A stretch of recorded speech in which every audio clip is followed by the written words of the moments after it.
What should the UFC do next in terms of their TV deal? So I believe that the UFC deal with ESPN is up at the end of this year, or at least sometime next year. So let's discuss what they should possibly do next, and just the state of pay-per-view in general in the UFC. So I'm not an expert on this. I mean, I actually know pretty much nothing about it, of course, like behind the scenes, but I believe how the ESPN deal works is ESPN gives them a certain amount every year, probably something in the 100 millions. I could probably check this, but I'm too lazy. And then ESPN collects the pay-per-view, and the UFC had to hit a certain amount of events per year and a certain amount of money. Again, I'm not sure, but I think it's something like that. But that's not even the point.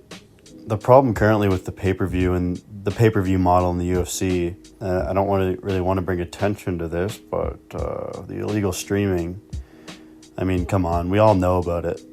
Everyone watching this video probably knows about it.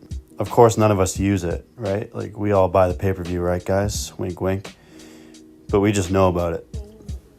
And we know how easy it is to access. But on the real, though, like, bottom line, $90 for a pay-per-view or whatever it is, I think in Canada at least it's that much, is crazy. Like, who's going to actually pay for that? I always wonder who even are the people that are still paying for them, because the events still get like in the 100,000s, like over the 100,000s of pay-per-view buys. So people are still buying them, but I don't know who it is, because I feel like everyone I come across that is a fan of the UFC doesn't ever buy them. It's just so easy to stream it. Not that I would know that. I just heard it from other people. I don't do it myself at all. So, yeah.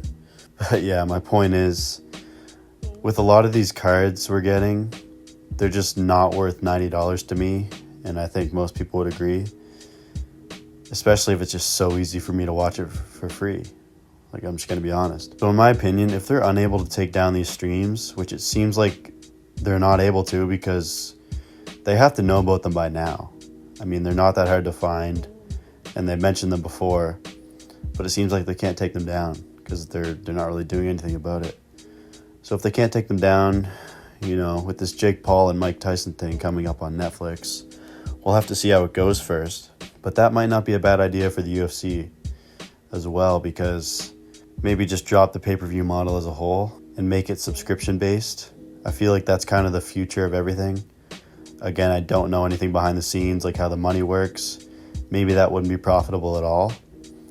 But just in this new age of the internet, the pay-per-view model just doesn't really work, at least as good as it used to. Not even close. Even the way it is, like right now, you have to subscribe to ESPN Plus and then pay for the pay-per-view after that. It's just like too complicated, and it's too much money. Especially the day and age we live in with inflation and all this stuff. It's like, it'd make it easier if you could just pay for ESPN Plus. Maybe you can do that. I don't do it, so I don't know, but just, I know it's a lot of money. That's what I do know. But yeah, again, I don't know if it would be way less profitable without the pay-per-view, but I feel like it wouldn't. I mean, every other sport isn't pay-per-view, and they're all successful. I know that's because they put on more events and they're able to sell more tickets and stuff, but still, even if they made a subscription model on a certain streaming site, let's say $50 a month, or even less, and you get to watch every UFC event, including the pay-per-views, I feel like that would be a great way to do it. Views-wise, at least. Maybe money wouldn't be as good. Again, I don't know, but you'd miss out on way less views. Because think about how many views they're missing out on when people illegally stream it. Thousands and thousands. So you're missing out on profit, technically, if you're missing out on views.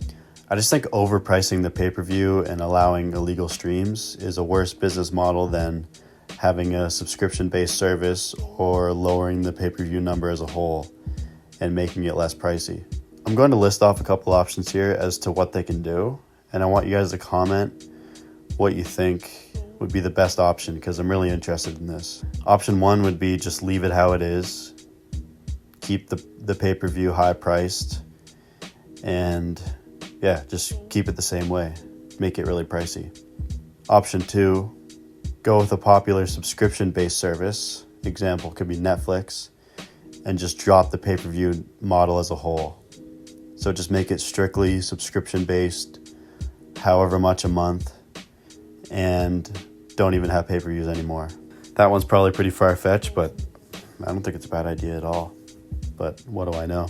Option 3 would just be to lower the pay-per-view price, maybe $50. It seems like they're not willing to do that because they're really raising the pay-per-view price all the time. Like, they've raised it time and time again over the last few years. It might even be more than $90 now that I think about it. It might be like over 100, but yeah, they keep raising it, so this is probably pretty far-fetched as well, but I think it would be a good option. I think more people would buy it. Is it better if less people buy it with a higher price or if more people buy it with a lower price? I guess you'd have to test it out to really know that, but option number 4, and I think this is the best one, and I'd love to see them do this. I'd love to see them do the option 2 the most. That would be best for the fans, but I think this one could work for the UFC and the fans equally, and that's to price the pay-per-view based on how good the card is. So for example, a McGregor card, which is the biggest it gets, despite what people say. McGregor's the biggest star. So a pay-per-view like that could be like maybe $100. I think that's actually reasonable. Like, I think a lot of people would buy that. Even like something that's a humongous, we're probably never going to get something like this again, but McGregor Khabib.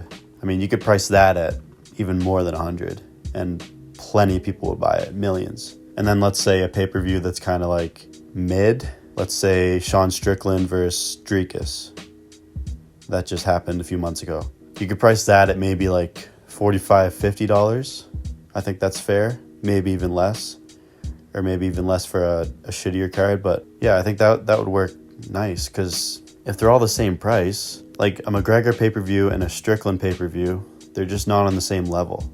And then they're priced the same. So it just doesn't really work very well. I think this would work a lot better. So that's my opinion. Option 5, something else. I mean, let me know if you have an idea in the comments. There's definitely other things they can do, but I think a more reasonable option would be 4. I don't think they'll do that either.